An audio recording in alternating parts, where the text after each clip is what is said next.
Good afternoon, ladies and gentlemen. Welcome to the 12th show of the current season, the season 2 of the Diversey BW Hotelier, the GM show series. We're here with our 4th show in Bangalore. Today, Friday, the 18th of August. I have some great stars, some great leaders from the Indian hospitality industry. And the topic of the show today is extremely interesting. It's about people, it's about talent, it's about the job market. With the spectacular hospitality bounce back, the industry job market is red hot, so are the jobs. Is the pipeline good and ready to fill in the demand? Now, before I really go into the show, let me bring in the Diversey Video Ops partners for the series.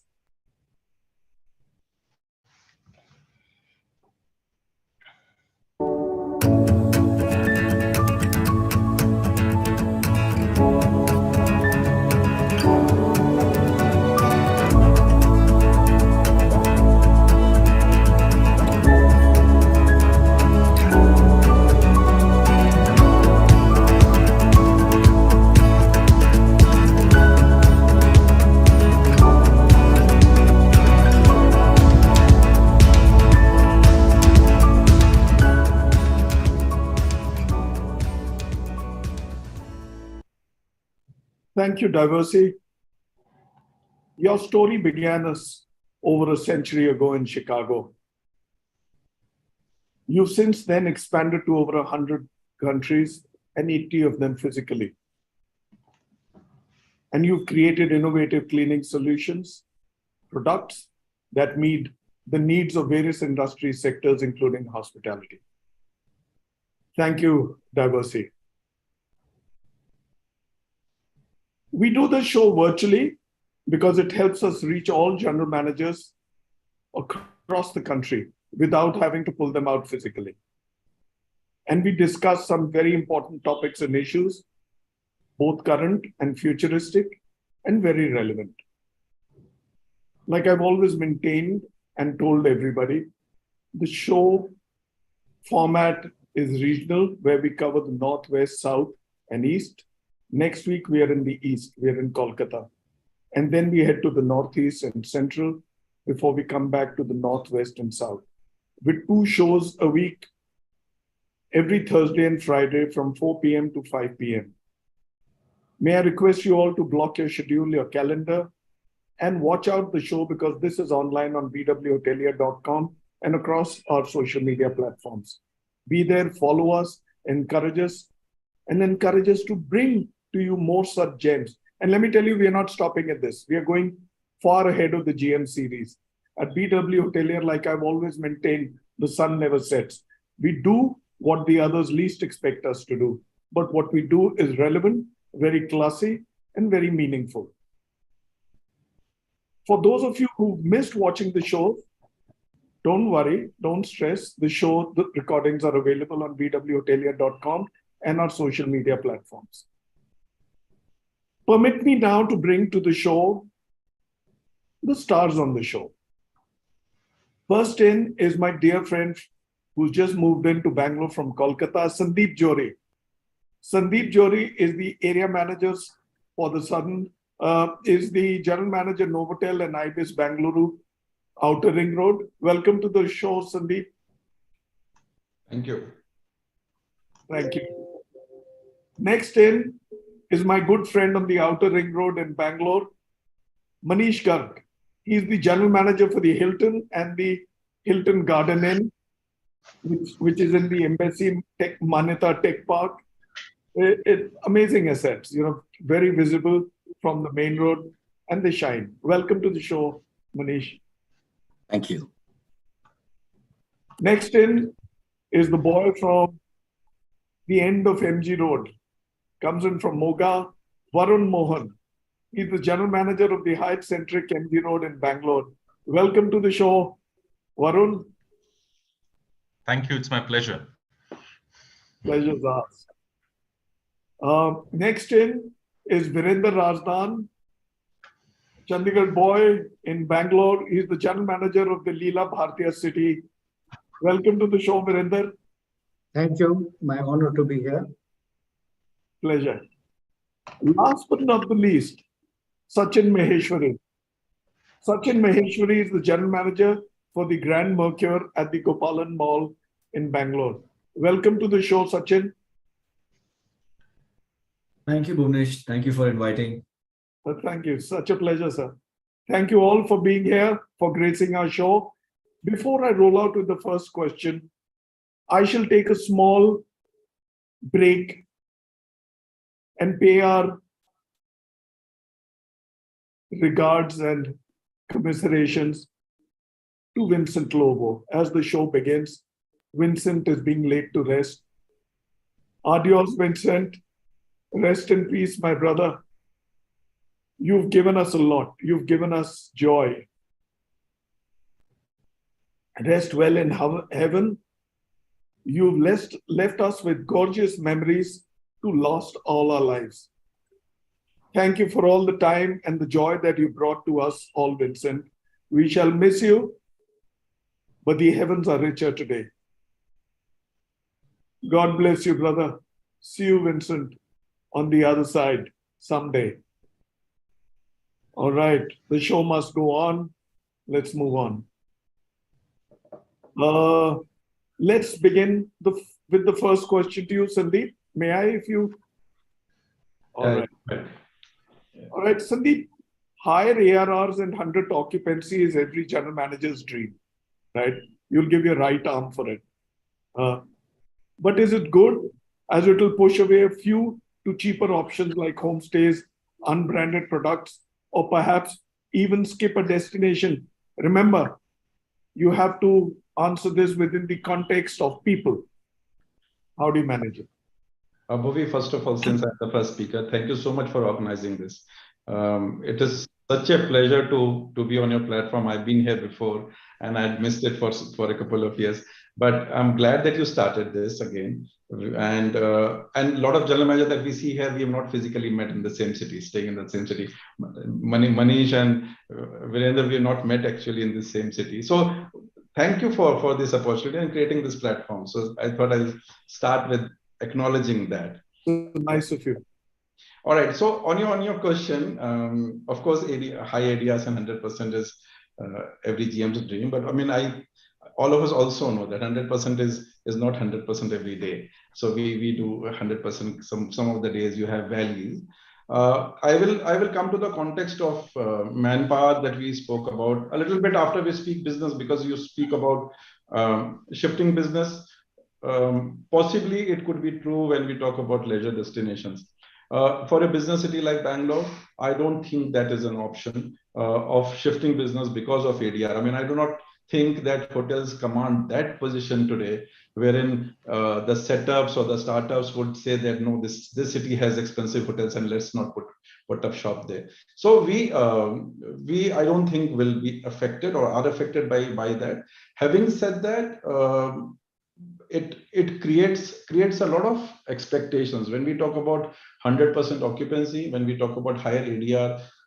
Say, for example, when we talk about higher ADR, it comes with a lot of increased guest expectations on the delivery of product and services. When you talk about 100% occupancy or back-to-back occupancy, at least 3 or 4 days in the week that the city sees, it is a huge task on the service and product delivery. And that leads us to the question of manpower. How skilled are we to handle that? How skilled are we to meet that expectation that higher ADRs bring on the table?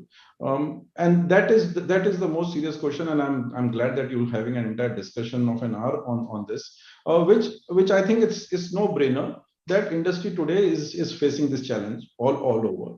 And this it is also survival of the fittest. It is about how quickly are you changing your gears and making sure that one, from sourcing point of view is one thing, and you cannot just look at the IHMs for recruitment anymore, be it the government aided or be it the private ones. That's not going to be enough. We have to look at other avenues and options, and we cannot be surrendering. It's very easy for us to say, Bhuvi, that we are losing people to airlines and entertainment. And but I think that there has to be a reverse brain drain also.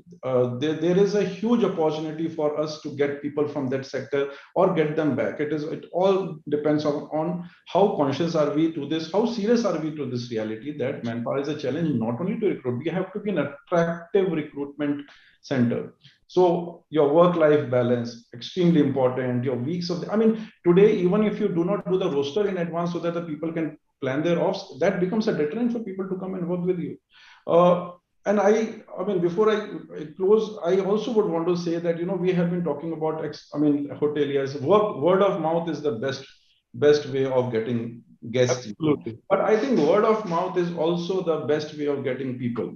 And that is something that we have to focus on. A guy who leaves, the exit that happens when he's going out and somebody is referring somebody and says that, you know, is this a good place to work? I have got a job offer. The response to that should be, oh, wow, man, you got an offer there. You should take it because that is one place to work. They take care of the employees. They have a career pathing. They impart all the necessary things that you need to train people. So that you have to be an attractive, not only to a guest, but you have to be an attractive hotel or a destination for employees to work and build a career with you. You know, so I think it is a challenge which is existing. We are better off than we were earlier. So I think a lot of us are learning and changing gears and doing the necessary things to retain and safeguard talent.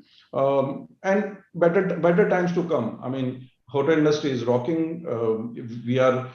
We are getting our due after a couple of bad years due to COVID, and good times to come, not only for the coffers and the bank balance, but also for all the aspirants of working in this industry. I hope I get that. You did, but let me tell you about the bad times. I don't even remember them.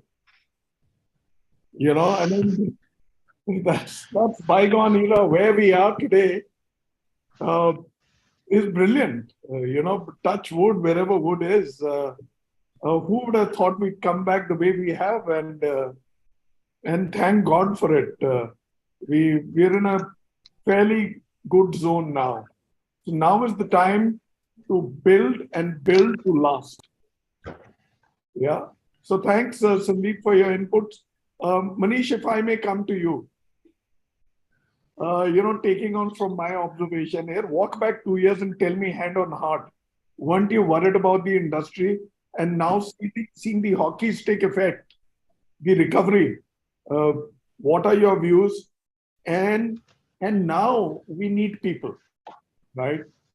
We lost a few of them. Few of them moved back to their hometowns. They moved out of the industry.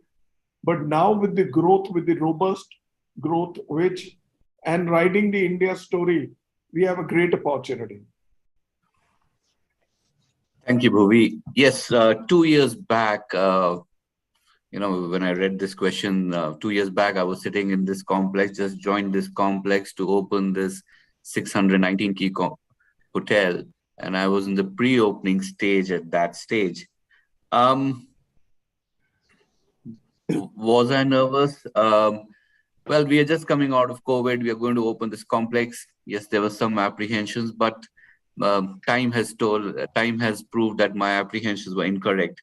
We had our challenges about sourcing, opening this complex, making sure that we are sourcing the material in time and sourcing the right manpower. But some things worked for us at that stage. And I also believe that COVID gave us an opportunity to try new things. Close to 20% of this hotel's manpower is ladies. 45% of this hotel's leadership team is ladies. A lot of ladies came back, returned to work because of COVID. So that was a history at that point in time. Bringing people to 30% of my workforce at that time was fresh out of college. So out of around 450 people, around 150 people plus a fresh out of the college. And seeing their eyes and looking at their faces gave me the confidence that we'll come out of it. They're just starting off their career. We are just coming out of COVID. So that was very, very interesting. And that gave me the confidence on that we will be fine. Now, coming to your next part of your question, how do we take it forward? I think so we need to keep diversifying our thought process on recruitment as we move forward. There are people there. We need to find, this hotel employs around 11 specially abled people, and they do some fantastic job. Their productivity is to another level altogether that I don't find in many other people. We need to find more such people. You know, carrying on what Sandeep was saying earlier, that we need to go beyond the IHMs, and that is so true. You know, finding more women who want to work, giving more flexible hours to them so that your job is also getting done, they are also making money, and we all are coexisting in an environment that everything is happening. And most important thing is continue to recruit young people. You know, that whether we like it or not, they are the future of the hospitality, and the energy that they bring is to another level too. So it's been a very interesting 2 years. It's about opening this complex, about giving job opportunities, and moving forward, it's about finding new people to work, because if you just stick to IHMs and all, and the way the business is growing, I don't think so our colleges will be able to manage the requirement of manpower in the next 5 to 10 years.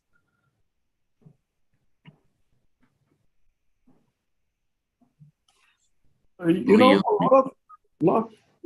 life has gone beyond IHMs. IHM has given us brilliant talent, but talent is now coming from private institutes, and brilliant private institutes within India, hospitality schools, as we would call them. And so far, so good. There is international supply, there is supply coming in from other industries. In fact, there is reverse brain drain, if I was to say so. But this is a great industry which has a lot of resilience, and this industry has gone past many low tides. You know, so supply chain is going to be good, but the only thing is we need to present a good case for this industry. But the post-COVID bounce back has been a good case, and the rest is on to you. Like Sandeep said, good, strong word of mouth, right? So that be that. I shall now come into you, Varun. Varun, कितने 5.5-6 साल हो गए? 6 साल हो गए? Yeah, I've been in the city for about 5.3 years. All right, so there you are.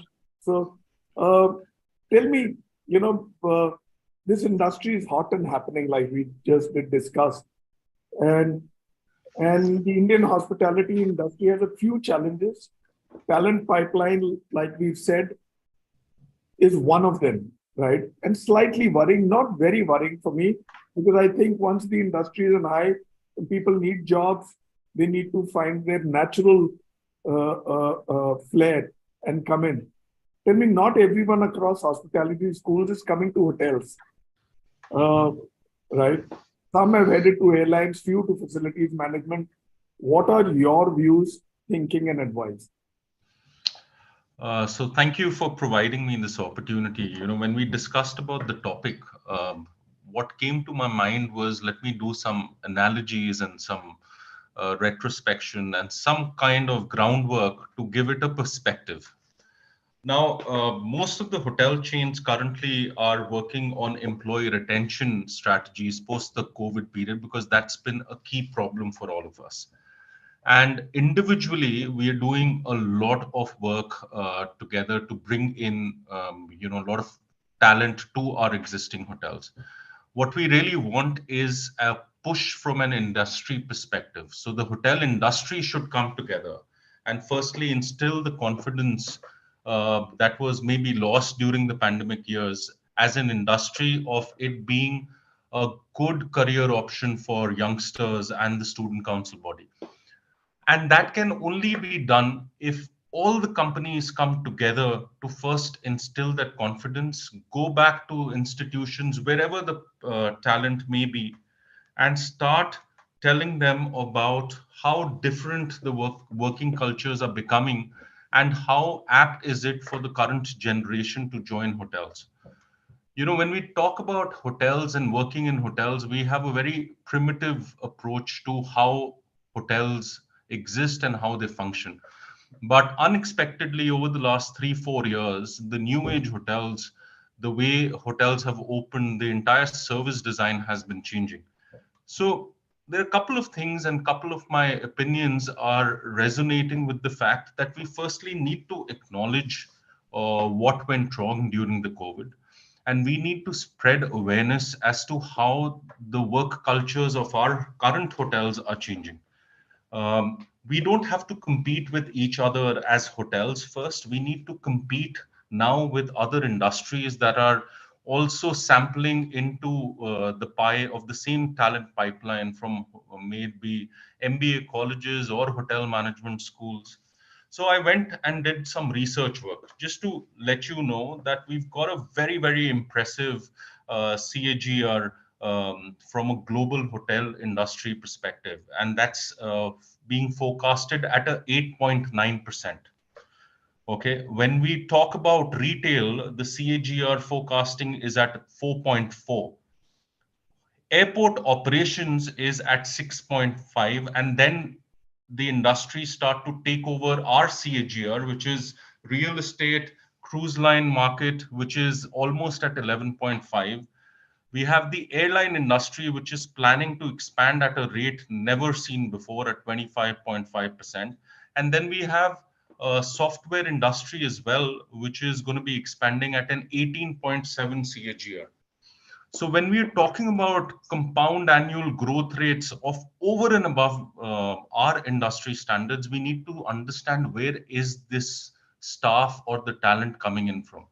And each of them is coming in from the hotel management colleges or the same kind of spots that we are getting our talent from. In India, if I have to break it down from an Indian perspective, we have a total of 1,005 registered colleges in India. And together with these hotel management colleges, there are over 2,000 colleges that are providing courses which are related to hotel management, tourism, or travel, or leisure. So even if I take 75 students per batch or per course, the overall output of moving out graduating students would not be more than 1.75 lakhs annually. This is good enough for the way we are expanding in India, but when we start talking about the kind of expansion plan other industries are also having, it becomes a challenge. And it becomes a challenge because they are more better in telling employees or their future talent how brilliant their work culture is. And I think that is where hotels have real solid opportunity to improve on. And for doing that, there are a couple of things that I thought we can do right. And the first one is we should be able to give their first impressions in the way that we are not currently doing. For example, their internships can be far more meaningful and far more better and more apt for Gen Z and millennials. And that is going to really bring them back to the hotel industry. Okay, I also have a couple of pointers for colleges because colleges currently are still in a primitive mode and they're still teaching syllabi which are not really applicable for the industry today. For example, there are a couple of colleges who are still inducting students and telling them how Fidelio works, which is a property or which was a property management system, which is no longer existent. So I think syllabi, which is more relevant to the industry, can be a benchmark exposure for students. The theory that they learn in 3 or 4 years of their college can be put into practice when they come over. And then the culture of how hotels used to function and how they are functioning now can be the key points that we can put forward. As hotel companies, we all go out and look for management, aspirants for management programs. We also need to start planning career phases for people who are joining at entry levels to give them career options. And I think that kind of a drive coming in as an industry will really make us a more preferred offered for the existing talent and the kind of people that we are. We always say, "Hamare time mein to ye hua tha." We need to understand that the times have changed. Specifically after the pandemic, it has changed. So that was in a nutshell. If you see, just to end, the better part and the heartening results are, I got in touch with someone from IHM Bangalore. They've had over 250 students, and the better part is around 146 were the total placements for food retail outlets. HR related retail outlets were about related jobs were 66, and the most was 195, which is still hotels. So hotels are definitely doing something right and heading in this right direction. I think with the opinions that I've put forward, if we do it right, we can really get the talent pipeline from hotel management schools back to hotels. That's about it. Thank you. Yeah, thanks, Varun. That's very important inputs. But remember, the onus is also on us as hoteliers. We need to be there where the hospitality schools are with them, showcase True. our industry in good light, right? And we need to put our best foot forward and bring those students to our hotels to give them a real life feel. I'm not just talking about internship. Bring them on and tell them where you are today, you're much better off than we were, and see where we are, right? So that'll be very nice. But thank you so much, Varun. Virender, if I may come to you, you spent years there in this industry and across locations and brands. मेरे को मैं थोड़ा development पे आना चाहता हूँ. Tell me development. India needs more hotels, right? Across categories, across locations, right? Not even Mumbai, Bangalore, and all. Delhi needs a lot of hotels, right? So tell me, in the light of the reality that development is not very easy, long gestation cycles, deep investments, which take long to realize, to come back, whole lots of regulatory issues, clearances, and building assets, like I said, takes years. By when things may change, the catchment may change, there maybe somebody else will come in, and getting returns is even longer. Now dovetail that with the talent issue and all, what is your view? Thank you very much for bringing me here. Pleasure, sir. Every owner who's investing in today's world wants to have a return on investment with a specified time frame. And what happens that a lot of companies which have history of developing hotels, they have brought in that design efficiency in their assets, which in long term or in the short term also bring in people efficiency. But as you know, that a lot of hotel companies now are using asset light strategy. Due to that, what's happening, that owners are building the hotels as per their own design specs without keeping in view the long-term people utilization. So what's happening that hotels are being built, but are those manpower efficient designs? No. So time has come that all these individual operators, whereas hotel companies with proven record have developed this science and have data to support design changes, but these individual hotel owners have to still develop that such kind of talent which can understand what their business requirements are and accordingly build the design of the hotel. Let me give you a little bit of industry statistics. As you know, for 2 years during COVID time, I was in my own entrepreneur space and did a lot of work between the colleges and the industry. Aim was to nurture and develop the talent for this industry and bridge the gap between what the industry is expecting and what's being taught by the colleges. And it has been beautifully put by Varun in his statements. I had picked up some figures that industry turnover was $22 billion till 2019, and in both organized and unorganized sector. And their industry was supposed to grow at 8.6% till 2025. No doubt we had COVID that played a spoiler, but growth has been robust for the last year and a half. Till 2021, it was estimated that there are going to be 2 lakh branded hotel rooms. This number has gone up since that time, and I do not have the latest figures with me. But as we also know that both Taj, Marriott, and other hotel brands have already announced their expansion plans for next 3 to 4 years.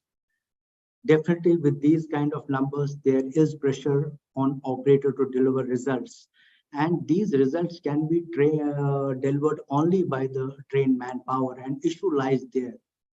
Whereas we have support of 1100 plus hotel colleges, both private and government, to deliver the skilled manpower, but it's not happening because hotels are also at different categories, whereas the guest expectations and requirements in a 3-star, 4-star hotels are different than at a 5-star or 5-star super deluxe.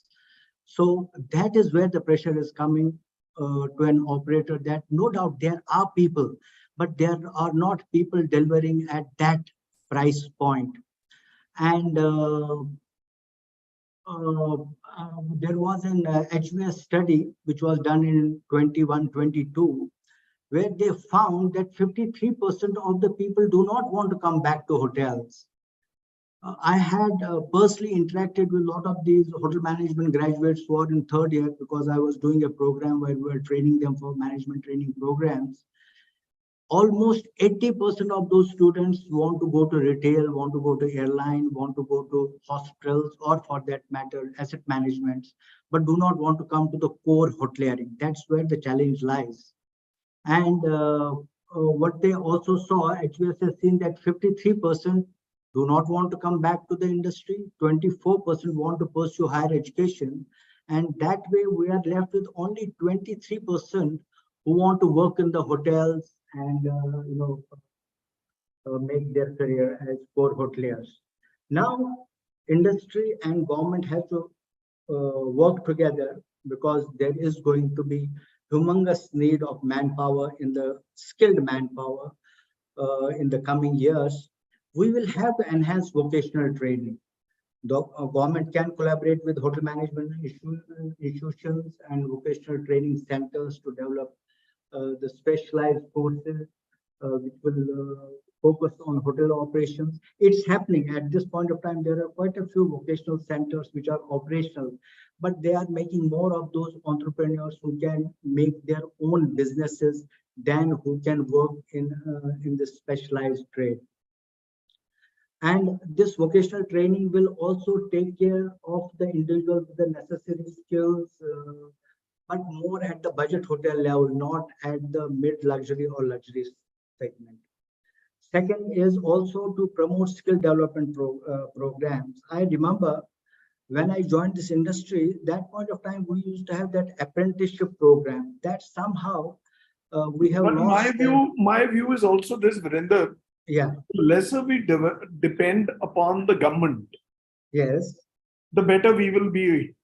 no, I'm just saying it has to be between the government and the industry itself. Yeah, So but then the industry has to learn to fly on its own. Yes, after exactly. the children come out of IHN. Because the government, number one, has a lot on its plate. And number two, the industry needs to be completely on its own. Industry has been on its own. That's why you will see during COVID. And I must tell you, we have so much of resilience and ideas and thoughts that we can fly much higher and much faster. I shall, Virender, with your permission, I shall now come into Sachin. Right. It's now past our halfway stage. Sachin, Mirko, as an extension of my earlier question, right? So tell me, occupancy and ARRs are a done deal. I'll come to F&B. Yeah. how is F&B doing across options from fine dining to your 24/7 coffee shops and in-room dining? And what changes do you notice in the demand and consumption? Have you tweaked your menus and service accordingly? So first of all, thank you, Bhuvnesh ji, for inviting me with this first panel. And F&B is my passion, and the question is also very appropriately put for me.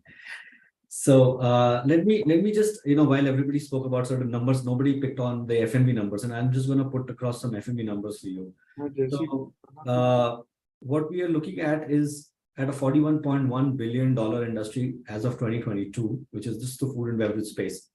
And we are slated to grow by almost 11.19% CAGR, which would mean that by 2028, this industry is set to be a little shy of about $80 billion. So we are talking about almost doubling the whole industry in a space of about 5 to 6 years. So that would obviously mean that a lot of requirement of talented manpower or just manpower will be there, because F&B itself is very, very manpower heavy space. Now, what has happened in the past 3 to 4 years through COVID and all, and I'm sure, everybody has experienced it differently. And for me, what the experience has been that, there has been a little bit change in how the customer dynamics are. And we are seeing that we are able to retain more customers eating inside the hotel than stepping out. And even companies prefer it that way. So the capture ratio, which used to sit at about 20-25% earlier on, is now almost touching, near touching 40%. Now that could be purely because of packages that we float or very, very aggressive deals. But then the point is that still we're able to retain them inside the hotel. And my hotel sits inside a sort of a mixed-use building, which has a lot of QSR options as well. But still, we're able to do that, which means that there is an opportunity which has been, we've sort of got a positive spin to whatever has happened. A lot of constant events, a lot of constant activations. You see your social screens, and then you will see every hotel kind of always being active. And I think that's one thing which has become very, earlier there were structured approaches to things, but now we see a lot of activities that are happening all around. Apart from that, what's happened is the menus have sort of become a little more smaller. I think all of us would agree that we've all sort of shrunk our menus to make sure that with this churn of team and the churn of service staff, we're able to cater to that smaller menu. As a company in Accor and as part of the F&B Alchemist team across Middle East, Asia, Pacific, we've taken up a constant effort in sustainability to reduce food waste. And what we've done is that we've said that which is the biggest function that happens across all hotels, and that is breakfast, where we put out an elaborate buffet. So we made a list of total number of dishes that are there, and then we realized that we're at an average hotel putting more than 200 plus dishes out there, which includes all the chutneys and the sauces and everything put together. And then we made a conscious decision to reduce it to 146 dishes. And that flexibility is with us now to make those 146 dishes stick.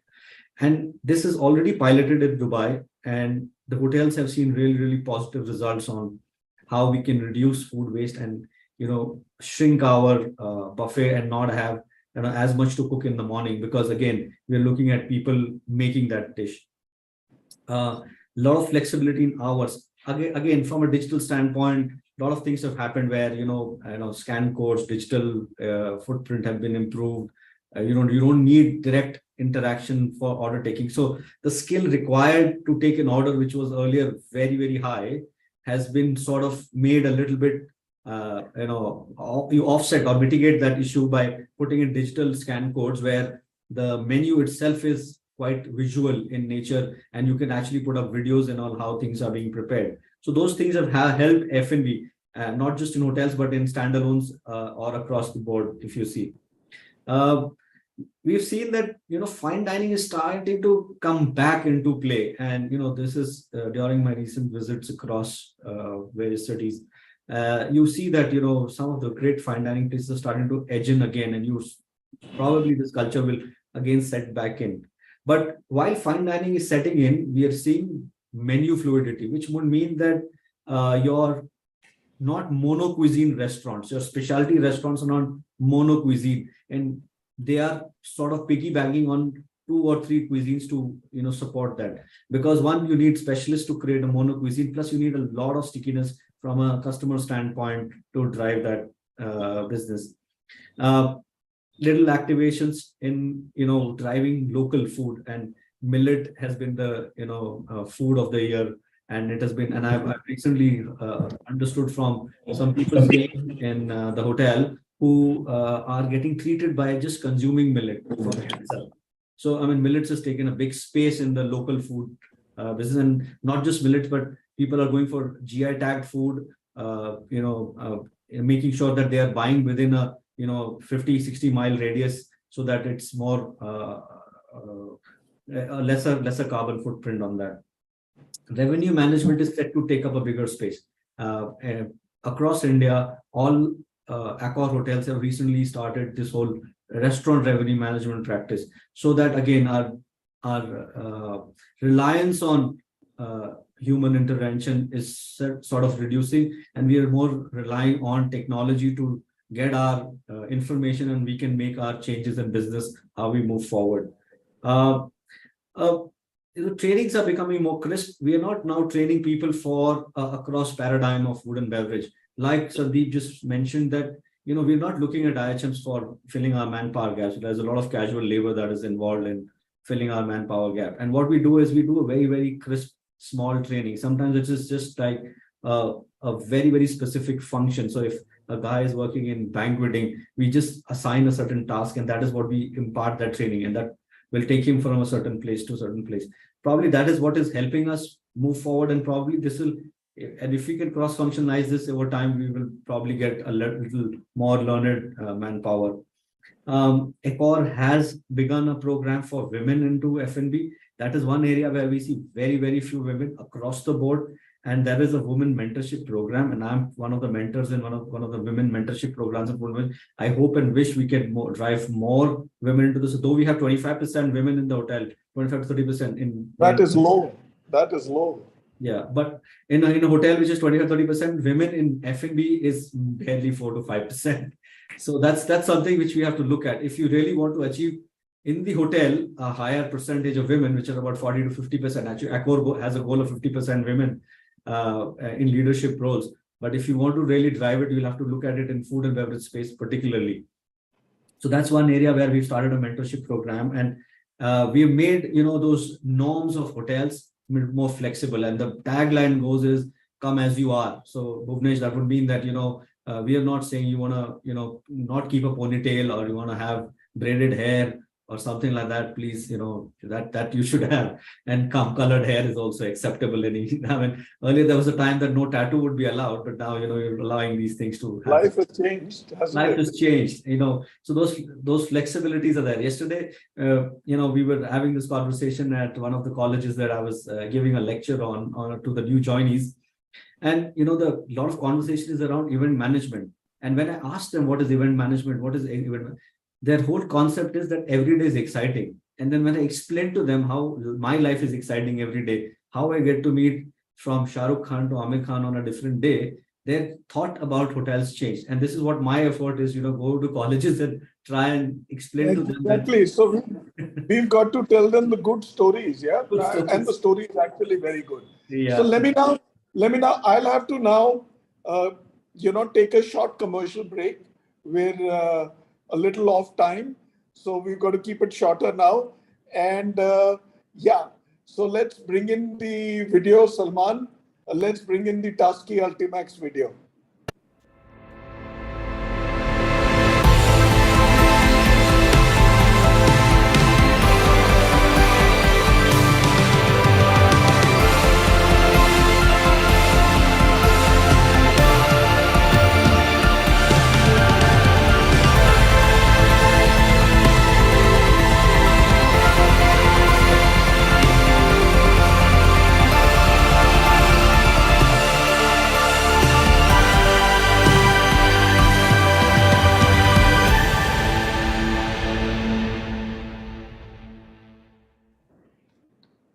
Thank you, Sachin. That was a good response in bringing F&B into the picture. Grateful. Sandeep, if I can come back, we're at halfway stage and we'll now have to slightly manage the time better. Tell me if hospitality bounce back is so strong as we know and as we see. Uh, so is it with the airlines and the others?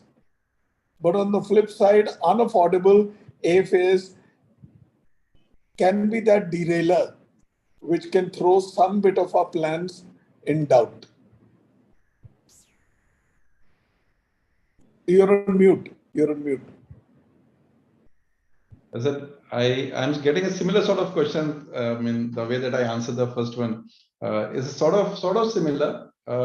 Again, something that holds true for a leisure destination doesn't hold true for a business destination. Again, the way the airlines function is on the science of demand and supply.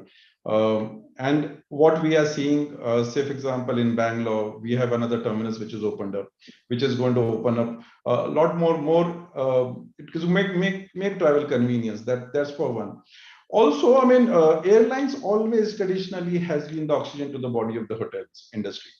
More flights into the city, for international travelers coming to the city, anything which is related to the upbeat movement of the airlines has always had positive impact on the hotel industry. You speak about the flip side of the fares. I mean, right fare or wrong fare is something which is very relative. From the international standards, they're still okay and acceptable fares that they run on. But you have to also look at how the sector has been evolving. How many sectors have opened? How many new airports in the countries have opened? More connectivity will get in more people. I mean, also look at the number of aircrafts people have been ordering.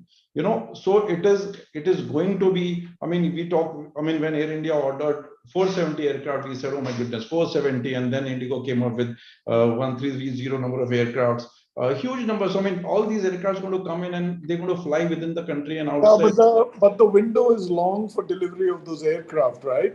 And they'll be replacing existing fleet. Yes, that's a very good indicator, but there's a game there. So, you know, in the sense you order those bulk aircraft, but then that'll be over 10 years, 15 years. Still, I mean, when was this last done, Bhuvi? So, great positives in terms of, Absolutely. I am looking at the scenario completely in a positive manner, saying that, I mean, the development of aircrafts, airports is a positive sign. If you have time, then I correlate this with the manpower situation that it's going to. Please. Yeah, because I mean, all this is also going to take away manpower, and again, except for one air hostess training institute, I do not hear of too many training institutes that these guys have.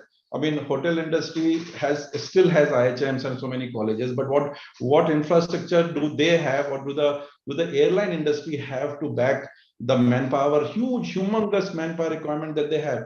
Again, they have the short-term thing of poaching from the hotel industry. The entire F&B sector, if you see, I bump into a known face every airport where I go and dine within the launch. So that's the status of them, which of course is a challenge. But I think, I mean, again, as and not just airline companies, facilities management companies, right? Exactly. But I am looking at a reverse brain drain. You know, I mean, I look at all these other. That's what. And I mean, we should also look at people being trained at the airport and coming into the hotel industry. Why not? You know, so we have to look at that. We have to open our eyes far wider to look at the source market when it comes to people. And why not airports and airlines? Absolutely. Yeah, Sandeep, very relevant input.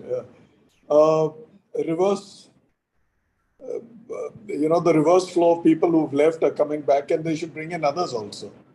Right? Yeah. So, all right, good. That's a good case for an industry. Manish, if I may come back to you. All right. So MICE is extremely important, and of course for your rather well-appointed hotel, we see it behind you, right? For those of you who've not been there, he's got the Hilton, and bang next, he's also got the Hilton Garden Inn, and both extremely well-appointed and very well located, right on the outer ring road of Hebbal. You've got to see the Manyata Tech Park, brilliant place. So MICE bounce back was the last. The domestic travelers started coming in. I think the international travelers been the last, but it has come back strong. How do you see it play, and what more and what next? And what are your plans for this revenue stream, and what innovations and how are they faring, and their effect on people? Okay. MICE was a very important segment for us a year back, and it still continues to be. How do I see it progressing in the future? With the growth of the Indian economy, with more manufacturing moving to India, with more airports, the international association congresses that would probably happen in Europe or US or Southeast Asia would probably want to move to India. Because the biggest market for them is sitting in India, or their biggest dealers are sitting in India. So I see this growing further and further from here on. MICE as a segment brings beyond hotels, it brings in so much more to the economy in terms of spend by the delegates in the city, for the city, in terms of shopping or in terms of local transportation. And it can be a key driving force for the growth of the city. So to answer your question, Bhuvi, I see this segment growing exponentially in the coming years. While we will be competing with the rest of the world, particularly Southeast Asia, but with the growth of infrastructure in India and airports and easy visa regulations, I see us having a very good chance to take this segment to another level. Couple of things that we have done in terms of innovation when we opened this complex was we are twin branded complex. So we have a microsite, of what we call it, or a combined website, and that we designed particularly for the MICE delegate so that he or she can understand the entire complex and then make a decision. For a MICE decision maker, it's very important to see what he or she is getting into from wherever they're sitting to understand the complex better.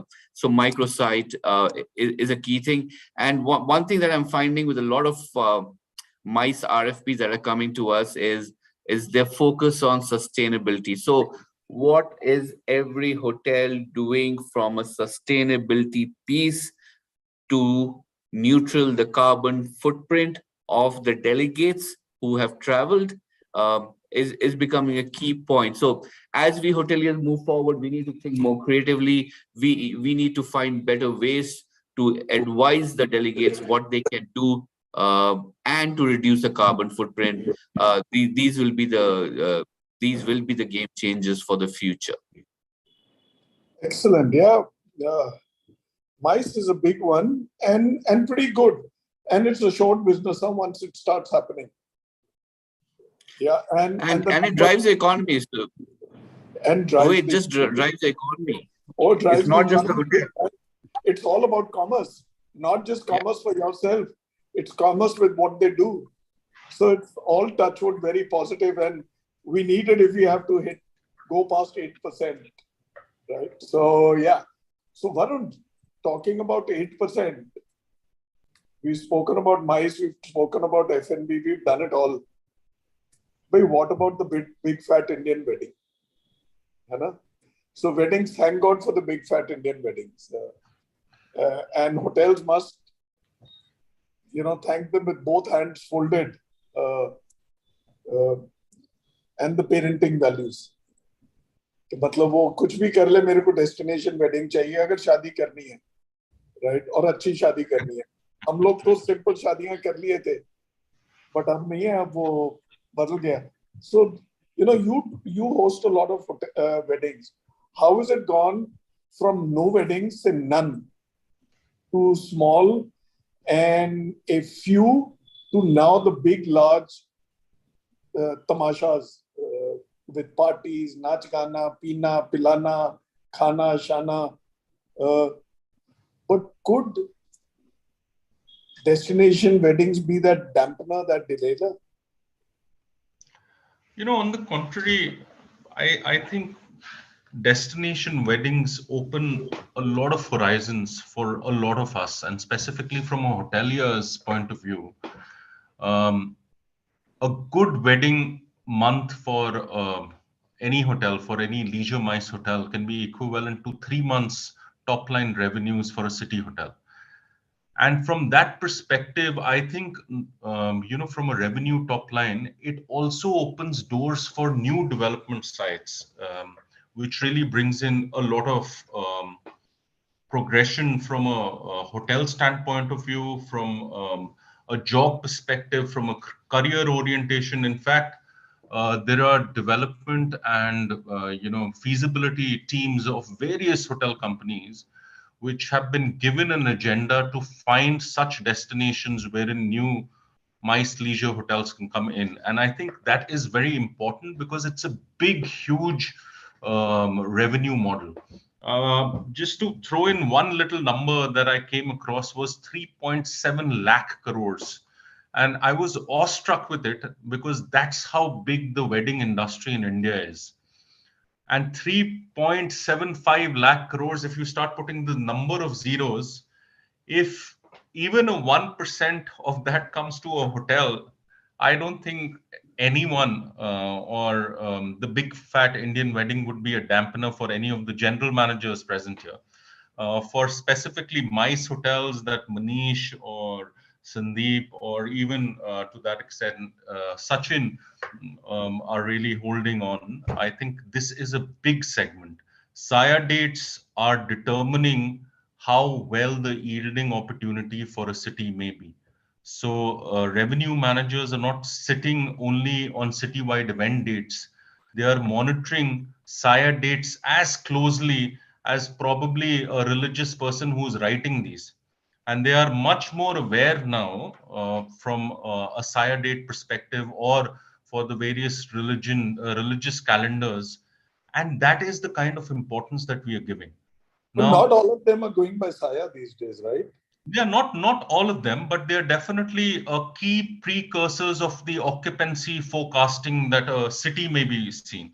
For example, any big event that is being held at Manish's hotel or further down at a big leisure MICE hotel would definitely have a kind of an effect of the city CBD area occupancies also getting inflated.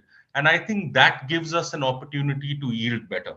So, in a nutshell, from a people perspective, how we were equipped to handle the big fat weddings 10, 15, 20 years back is no longer the case because there are a lot of specialized vendors who have come and partnered up with hotels as great aggregators. For example, one vendor comes with 250 recipes of desserts. So your dessert is taken care of. Similarly, there are a lot of aggregating,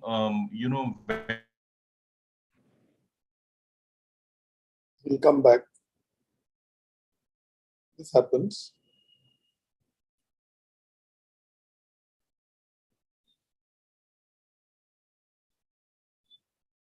कोई नहीं, even Hercules dropped it.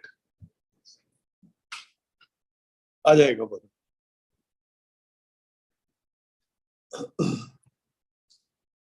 So another few seconds and then we'll move to you, Virender.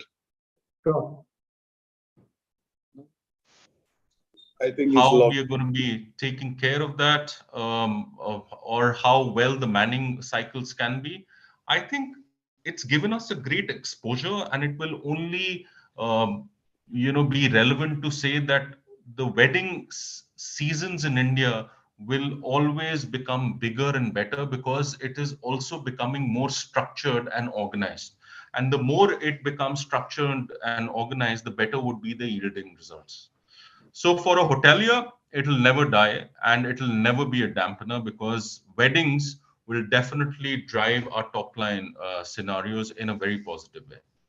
And direct and indirect employment. Yes. Right. So there's so many people who depend on them. Right. Great. Thanks, Varun. That was good input. Virender, now let me come to you. You're the one who's got a rather well-appointed spa, gym, facilities, right? From a state of full stop and no-go to now busy, where people have to seek appointments and get in there, right? How have you planned for this segment? How is it growing? This is the one segment, in my view, which has neither seasonality, nor age, nor gender barriers. They all want it. And how are you able to keep up with the demand? One.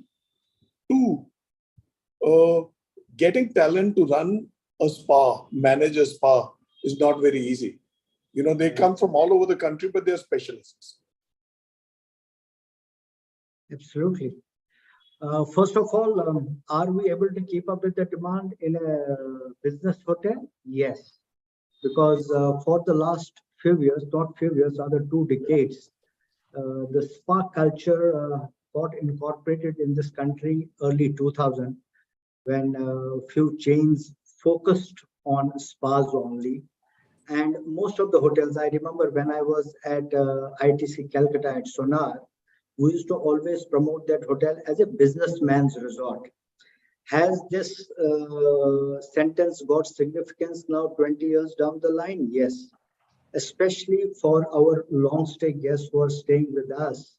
So for weekends, they definitely like to have a good spa in a hotel, and we have been able to match that, I would say, that demand. That is one. Second, you have to also see like how F&B, your restaurants position you in the domestic market, so has now spas, because a lot of your known guests who are well-wishers of the hotel and have been patronizing your brand, they want to utilize these facilities during weekends.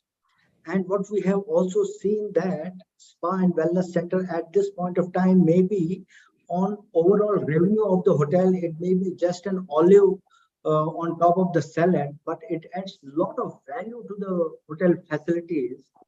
And surprisingly, it is at this point of time also contributing, I won't say a handsome economic remuneration to the hotel, but yes, it is a profit-making facility, because these days the visitors, tourists, and professionals who stay in the hotel are becoming more and more demanding, and the way the modern public within the hotel industry, they are looking for that comfort and wellness, not only from the physical wellness point of view, but also mental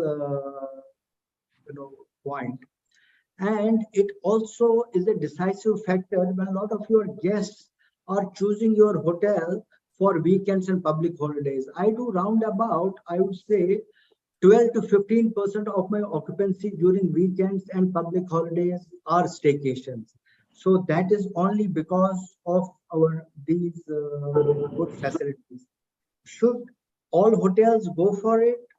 If you ask me, yes, because wellness is a growing market, so better be part of it. At this point of time, I don't think in this country we have utilized the full potential of this segment. And in a hotel, the real estate is a little bit on the subsidized price, and people can take out, I would say the hotels can take out 3 to 4. But also the good news is not just residents, walk-ins, So for facilities like spa, gym and all, it's not just residents, guests. It's also the people from the catchment who... Exactly, because you also have the membership for spa and gym. And in addition to that, every hotel has its loyalty program, every company has its loyalty program. And a lot of guests are given access against the payment in the hotel who are members of those loyalty programs. So excellent. So this is an extremely important revenue stream. But tell me more about the talent. How do you get people? So I was coming to that also, because a good wellness center, so many times as we are talking about MICE, sometimes there we get some small conferences who are also want to be part of the spa. They want to have those kind of sessions in the hotel, which will really create a mental well-being of their, I would say, managers, staff, or top-notch guests who are staying with us. And now coming on the talent, I must say we are very lucky in this country that we have this northeast belt in our country. And a lot of our manpower, a lot of our talent for the spa gets sourced from that area because they are very good in this space of hospitality, because they bring in a lot of Eastern hospitality with Western efficiency to the board. So that way, a lot of our international guests, when they use our spas, for them feeling is very international because they have been exposed more in the Southeast Asia, like Thailand and all these Malaysia, Indonesia. वो अलग ही spa हो गया, Thailand वाला थोड़ा ज़्यादा No, हो गया। I'm not. I'm talking about from the wellness point of view. Wellness I'm just saying, so ज़्यादा well हो जाता है। the talent at this point of time, yes, it is a challenge to retain that talent, and like how we are taking different measures to retain our other hotel colleagues, the same kind of application is done for this. But yes, talent is available. It's just that how do we nurture and train them so that they can offer best to our guests who are staying with us. And it's a great, I would say, great vertical to focus on. And every hotel which has a space and can dedicate anything towards the wellness in a scientific manner adds a lot of value and gives you a good profitability of 50 to 55%. Oh, excellent, excellent. Oh, thanks, Virender. That's extremely useful. I've stayed at the Leela Bhartiya City, so very well appointed hotel, extremely good facilities. Yeah. Thank All right. you. I shall now move in with the last question, last but not the least. Like I always say, Sachin, मैं आपके पास आ रहा हूँ वापस. Yes. So tell me about hotels away from downtown. Is the action evenly spread, or is it across, say in one large or say massive and busy city like Bangalore? Bangalore is actually a few cities like Delhi and Mumbai are put together, you know. So the south is one, north is one, east is one, west is one. वो बहुत ही ज़्यादा कर Bangalore में traveling can be a pain.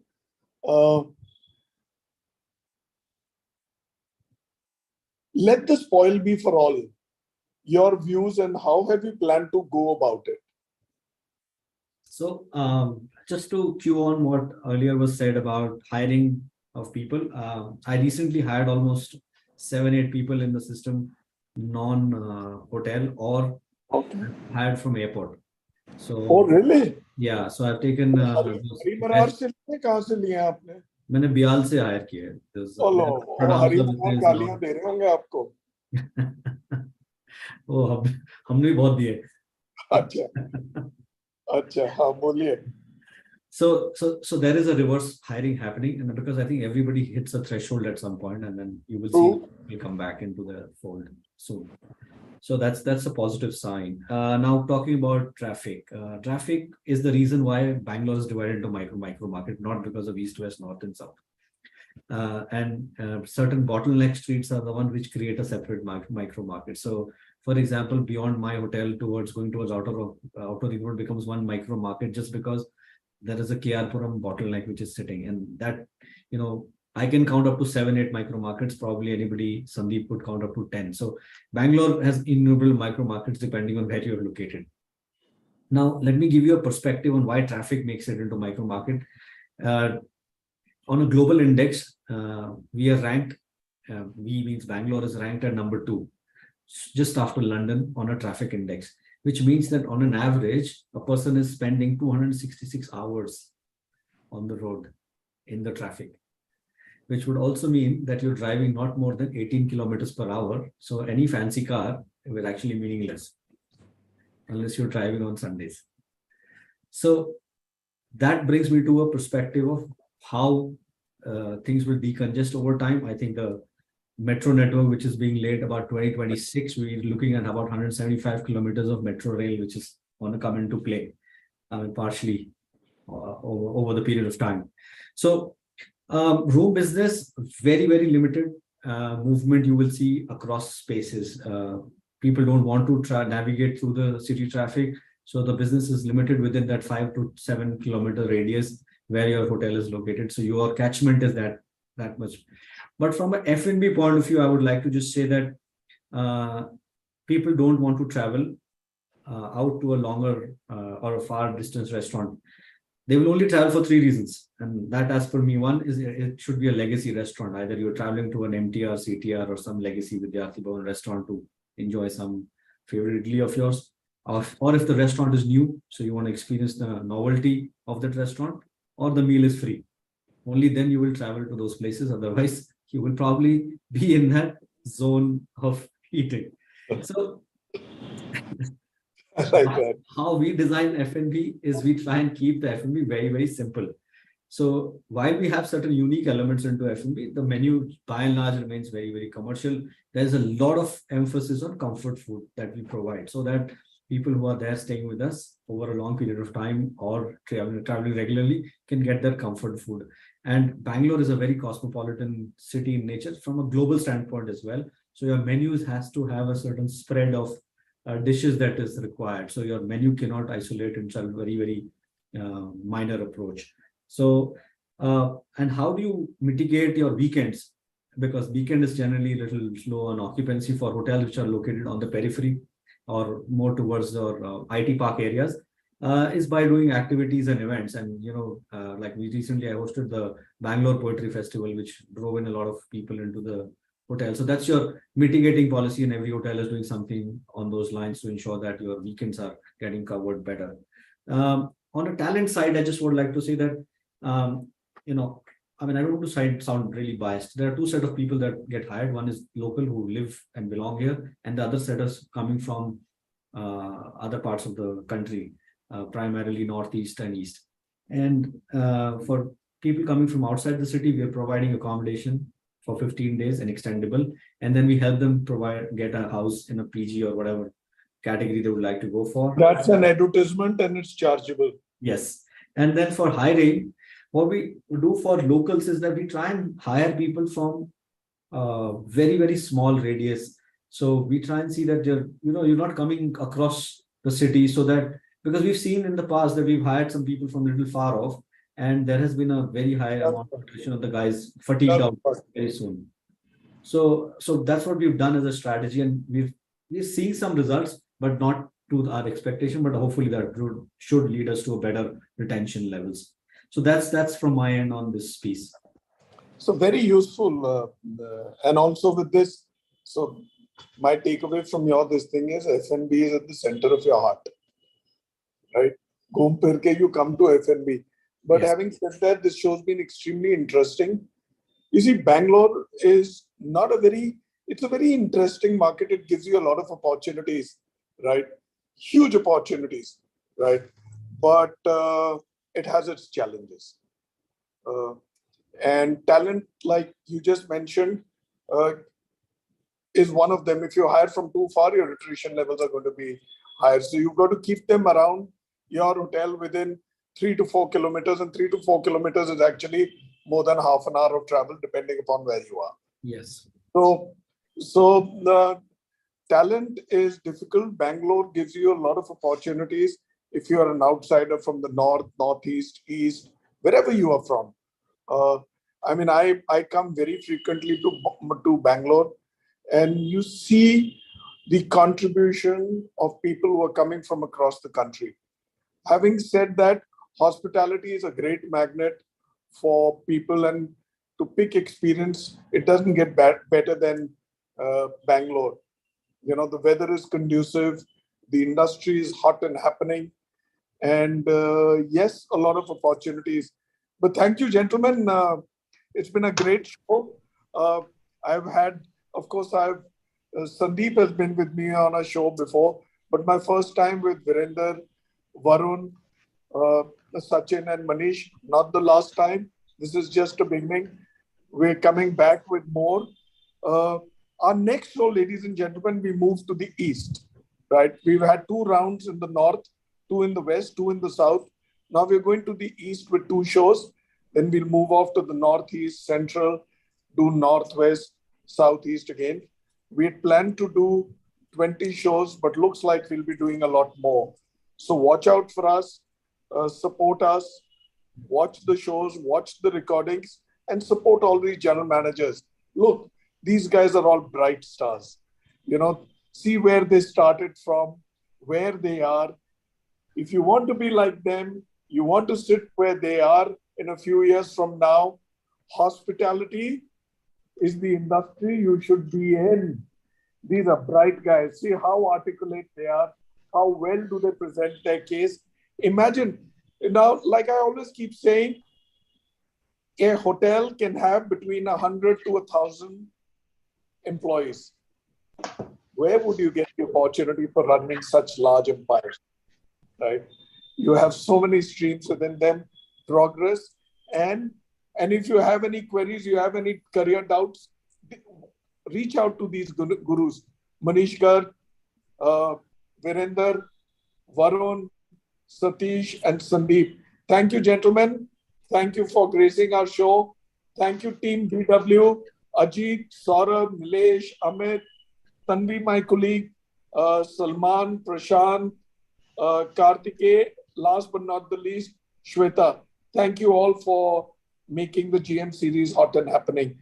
And yes, last but not the least, gentlemen, block 20th and 21st of May for the BW Hotelier Indian Hospitality Summit and Awards. It will be held at Accors Pullman at the Aero City in New Delhi. The nominations are opening within the next few days. Watch out, nominate yourself. And thank you again. Thank you again, gentlemen. Thank you so much. Thank you. Thank you. Salman, you Thank can you. show the IEP slide and the BWH video and the Diversey video. Thank you. All right, that's the BW Hotelier Indian Hospitality Summit and Awards nomination slides. On to Diversey.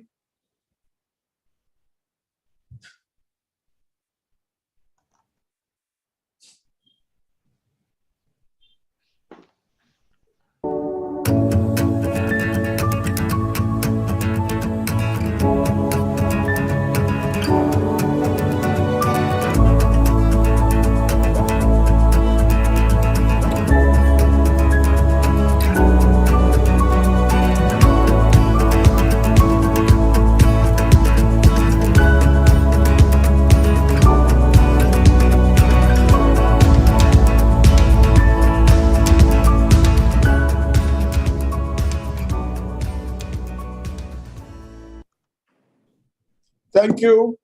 Bye-bye. Bye. Bye, Manish. Bye, Virender, Varun, Sachin, Thank you. and Sandeep. God bless you.